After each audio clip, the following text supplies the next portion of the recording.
ترتجل بصوت وخيل فما لك في الأرض درب صحيح. السلام عليكم. بسم الله والحمد لله والصلاة والسلام على رسول الله وعلى آله وصحبه الفائزين بالله. 2-3 ദിനങ്ങൾക്ക് മുമ്പ് എറണാകുളത്തെ കൊടുങ്ങല്ലൂരിലേക്ക് വരുമ്പോൾ ഒരു ടൗണിലെ മഗ്‌രിബ് നിസ്കാരം കഴിഞ്ഞ് ഞാൻ നടക്കുകയാണ്. ഒരു മതിലിനോട് ചേർന്ന് ആളുകൾ കൂടി നിൽക്കുന്നു.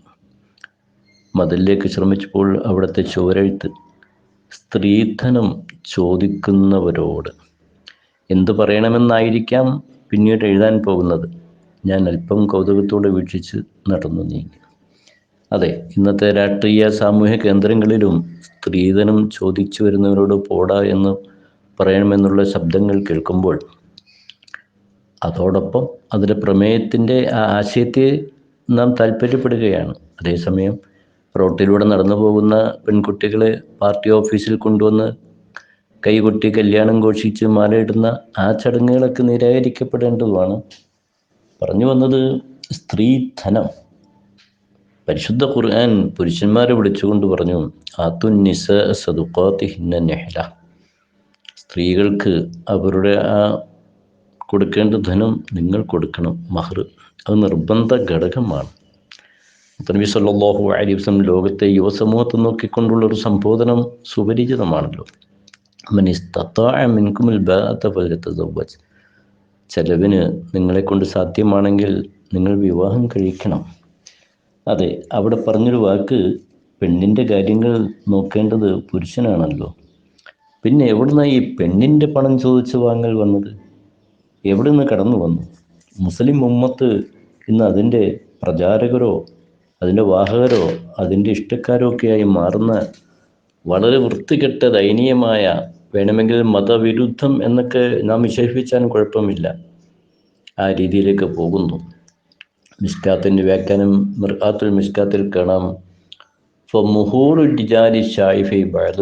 ചില നാടുകളിലൊക്കെ ഇപ്പോൾ വ്യാപകമായി കാണുന്ന ഈ പുരുഷന്മാരുടെ മഹർ, അതായത് സ്ത്രീധനം, അത് മിൻ സുനനിൽ കഫറത്തിൽ ഹിന്ദൂസിയ, നിഷേധികളോ അല്ലെങ്കിൽ ഹിന്ദുക്കൾ മറ്റ് അവിടെ നിന്നൊക്കെ കടന്നു വന്ന കാഫിര്യങ്ങളുടെ ചില നടപടിക്രമങ്ങളിൽ പെട്ടതാണ്. കദിയുദ്ദീലാമഅസിയത്തിൻ, അത് വലിയ കുറ്റകരമായ അവസ്ഥയിലേക്ക് ചെന്നെത്തിക്കുന്നു എന്നൊക്കെ ഒരു സുദീർഘമായ ചില വിശദീകരണം കാണാം. അതില്ലാതെ വിവാഹം നടക്കില്ല എന്ന അവസ്ഥയിലേക്ക് എത്തുമ്പോൾ അതിനോടനുബന്ധിച്ച് ഫലായുജനിക്കാവൂ ഫൈസുറുസിന വൽ ഫസാദ്, അവിടെ വ്യഭിചാരം പിന്നെ വർദ്ധിക്കുകയാണ്, വളരെ നാശങ്ങൾ ഉണ്ടാകുകയാണ്. പലപ്പോഴും വിവാഹം നടന്നാൽ തന്നെ ലാ യുംകിനുൽ വലിയ എഴുത്താവൂ മഹരി റജുലി, ഈ പുരുഷൻ ചോദിച്ച് കൊടുക്കാൻ കഴിയാതെ വരുമ്പോൾ സൗജത്താലി തഹ്സീലി, അത് കിട്ടാൻ വേണ്ടി സ്ത്രീ പീഡനം അവിടെ നടക്കുന്നു. ഇതൊക്കെ അതിൽ വിശദീകരിക്കുകയാണ്. അവസാനം കാണാം ഇതെല്ലാം കുറ്റത്തിലേക്ക് എത്തിക്കുകയാണ്. ഇബ്നു ഹജർ തങ്ങൾ പറഞ്ഞില്ലേ, കുറ്റത്തിലേക്ക് എത്തുന്ന ഘടകങ്ങൾ എന്തൊക്കെയാണ്? അതിനും മഅസിയത്ത്, അത് കുറ്റകരമായി തീരുകയാണ്. നമ്മുടെ നാട്ടിൽ നടന്നു വരുന്ന അവസ്ഥ ഇവിടെ നാം ഉണരേണ്ടതില്ലേ? പെണ്ണിൻ്റെ പണം വാങ്ങി ഇത്ര തന്നാലേ മോളെ കെട്ടുകയുള്ളൂ എന്ന് ചോദിക്കാൻ എന്ത് റേറ്റ്? അതേ സമയത്ത് കഴിവുള്ള സ്ത്രീ ഭർത്താവിന് താല്പര്യപ്പെട്ട് അവളെ വീട്ടുകാരെന്തെങ്കിലും കൊടുത്തു, അതിന് സദക്ക. ഹദീസിൽ തന്നെ കാണാമല്ലോ, ഭർത്താവിന് സദക്ക ചെയ്താൽ കൂലി കിട്ടുമെന്ന ചോദ്യത്തിന് 2 പ്രതിഫലമുണ്ട്. അജ്റുൽ ഖറാബ, അജ്റു സദക്ക. സദക്ക ചെയ്ത കൂലിയോടൊപ്പം അവിടെ ഒരു കുടുംബ ബന്ധം മനോഹരമാക്കിയ പ്രതിഫലം കൂടിയുണ്ട്. പക്ഷെ അതിനൊക്കെ ഇസ്ലാമിക ഭാഷയിൽ തീബുൽ ഖൽബ് എന്ന് പറയും. മനസ്സിൻ്റെ അടിപ്പാടിയിൽ നിന്ന് സന്തോഷത്തോടെ തൃപ്തിയോടെ പ്രതിഫലം ആഗ്രഹിച്ചു കൊടുക്കുന്നതിനാണ്.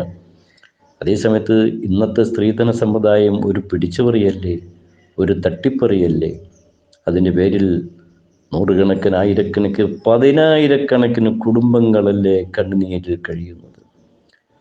20, 25, 30 വയസ്സായ നൂറുകണക്കിന് പെൺകുട്ടികളിൽ നിന്നും വീടിൻ്റെ ഉള്ളിൽ കഴിയല്ലേ, ഒരു പുരുഷൻ്റെ കൂടെ പോകാൻ നിർവാഹമില്ല. അവരുടെ മാതാപിതാക്കൾ കണ്ണുനീരുമായി കഴിയുന്നു. ചിലരൊക്കെ പള്ളികൾ കയറി ഇറങ്ങും പിരിവിനായിട്ട്, വീടുകൾ കയറി ഇറങ്ങും, സംഘടനകളെ സമീപിക്കും. അതേ സമയത്ത് ഈ ഒരു അവസ്ഥാവിശേഷം എന്തുകൊണ്ട് വരുന്നു?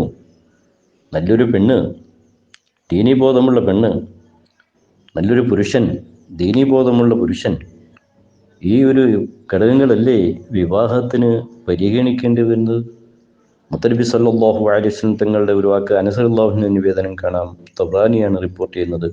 മൻ തസവ്വജ ഇംറഅത്തൻ ലിഇസിഹ, ഒരു പെണ്ണിൻ്റെ പ്രതാപം കണ്ടുകൊണ്ട് ഒരാൾ വിവാഹം കഴിച്ചാൽ ലം യദ്ഹുല്ലാഹു ഇല്ലാ ദില്ല, നിന്ദത എളിമത്തരമൊക്കെയാണ് അവിടെ ഉണ്ടായിത്തീരുന്നത്. ഒമൻ തസവ്വജഹ ലിമാലിഹ, ഒരു പെണ്ണിൻ്റെ സമ്പത്ത് കണ്ട് ആരെയും വിവാഹം കഴിച്ചാൽ ലം യദ്ഹുല്ലാഹു ഇല്ലാ ഫഖറ, ദാരിദ്ര്യമാണ് പിന്നെ അവിടെ വർദ്ധിക്കുന്നത്. ഒമൻ തസവ്വജ ലിഹുസ്നിഹ, വെറും ഭംഗിയിൽ മാത്രം ആസ്വദിച്ചാണെങ്കിലോ ലം യസ്ഹുല്ലാഹു ഇല്ലാ ദനാഅത്തൻ, അവിടെയും അധപ്പതനമുണ്ടാകും. അതേ സമയത്ത് ഒമൻ തസവ്വജ ഇംറഅത്തൻ ലം യുരിദ് ബിഹാ ഇല്ലാ അൻ യഗുല്ല ബസറഹു വയഹ്സന ഫറജഹു, അവൻ്റെ ധാർമ്മിക നിലവാരം നിലനിർത്തി അവൻ്റെ മാനസിക ശാരീരിക ശുദ്ധിയൊക്കെ ആഗ്രഹിച്ച് നല്ല രീതിയിലാണ് ഒരു സ്ത്രീനെ ഒരാൾ ആഗ്രഹിച്ചതെങ്കിൽ, അതിനുവേണ്ടിയാണെങ്കിൽ അവൈസ്റഹിമ, ഒപ്പം കുടുംബബന്ധം വിശാലമാക്കാനുള്ള ഒരു താല്പര്യവും അവിടെ നടക്കുന്നു. ഇതാണ് ലക്ഷ്യമെങ്കിൽ ബാറക്കല്ലാഹു ലഹു ഫീഹ, അള്ളാഹു അവനക്ക് ആ സ്ത്രീയിൽ ബർക്കത്ത് ചെയ്യും.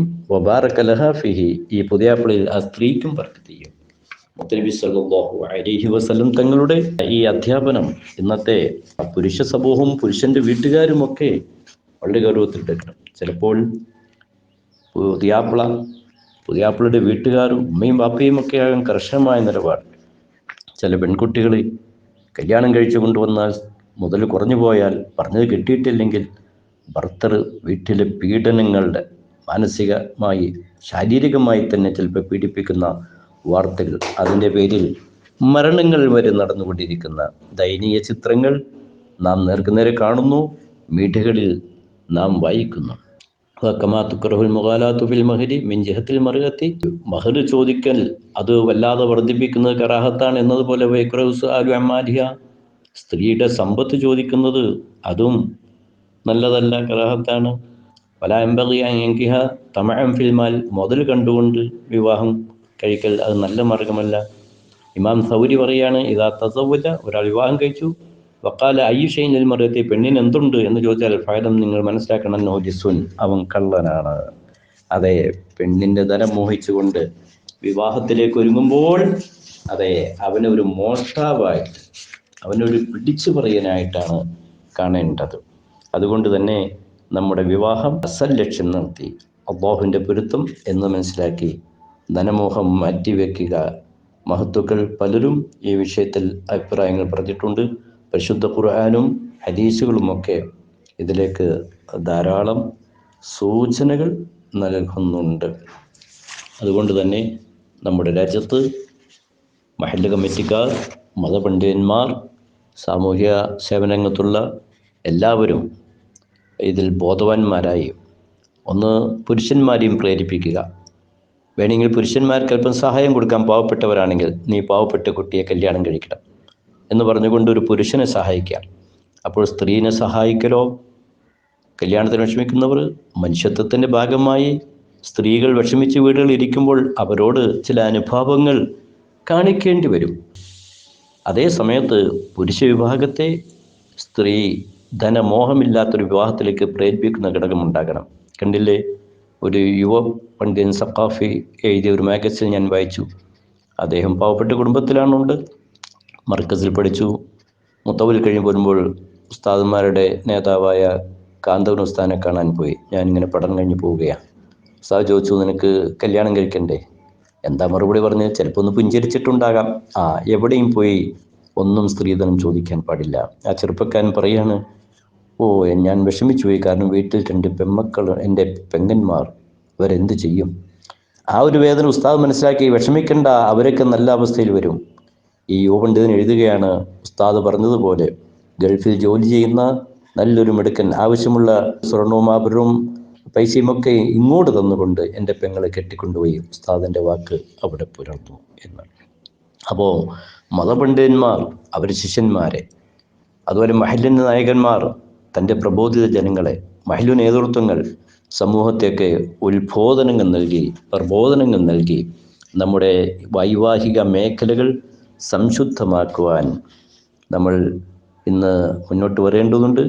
രാഷ്ട്രീയ സാമൂഹ്യ കേന്ദ്രങ്ങളിലൊക്കെ ഈ ചർച്ചകളൊക്കെ നടക്കുന്നുകൊണ്ട് സാന്ദർഭികമായി ഈ വിവരം നമ്മൾ ഇന്ന് വെള്ളി വെളിച്ചത്തിൽ സൂചിപ്പിച്ചതാണ്.